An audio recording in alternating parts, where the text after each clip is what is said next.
What's up mga kachuki? So nahalin ng atong mga maging buhat, no? Kani dugay-dugay na nabuhat, pero kani dalon na ni dito sa munisipyo kay ako na ni nabay kani butanganan o bulak. Kani nahalin na pud ni isa kaduhan ni, tapos kani bag-o karon nga gibuhat na to mga butanganan og santo.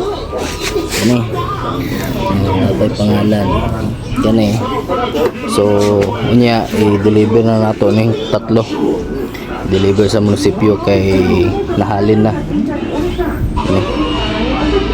1, 2, 3 dalo na nato niya sa munisipyo guys. So let's go. Yun na nga, igawas na nato ang atong i-deliver para mahatod na nato ni wala taga-speak, no, nga mga kwarta ta sa kahoy nga pwede na isugnod. Amo ni na di itong mga kahoy nga paglantaw ninyo dili na mapuslan, mayo pang kahoy mapuslan, ikaw hindi na. Amo ni ang ginaingon nga art. So karon paadto na ta sa munisipyo para ma-set up na nato ni. So malakaw na ta sa munisipyo guys kay deliver ta sa tungkod furniture, tripod nasa likod.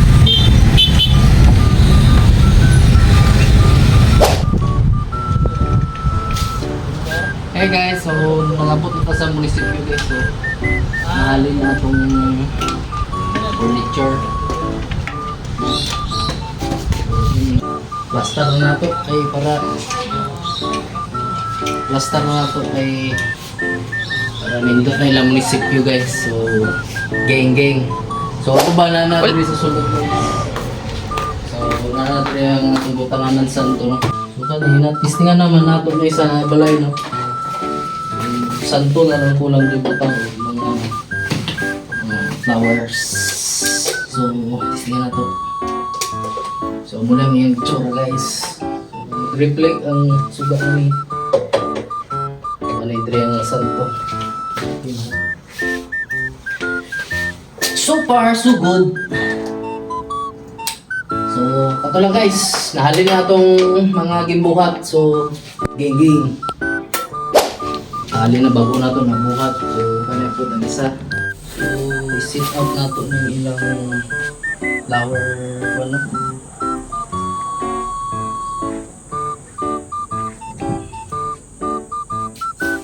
Ay, thank you ma'am. So, una din yung halin na to sa atong gimbuhat, no? So, kahoy lang pero pagkuhan, kwarta na. Sa makakarusonada lang sa akong mga gimbuhat. So, please pay him. So, mauna ni siya mga kasuki. Among gi-deliver.